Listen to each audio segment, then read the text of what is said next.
Margox Fragosová je autorkou knihy a otázku, ktorú vám položím, na ňu odpovedať bude vedieť vari každý. Dobrý večer komu? Dobrý večer, tu je pani Anna. Pani Anna, dobrý večer. Sledujete, čo sa deje v týchto chvíľach v našom drahom parlamente? Áno. A viete, aká otázka sa rieši?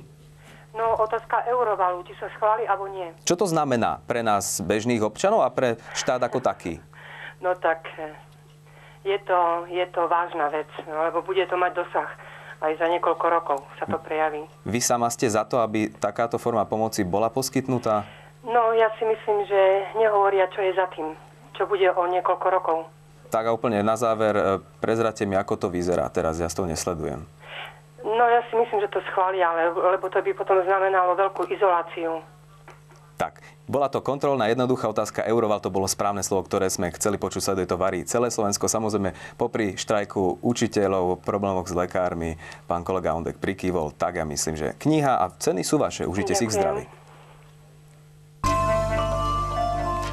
No, dobre. Kvetinárstvo Violet vás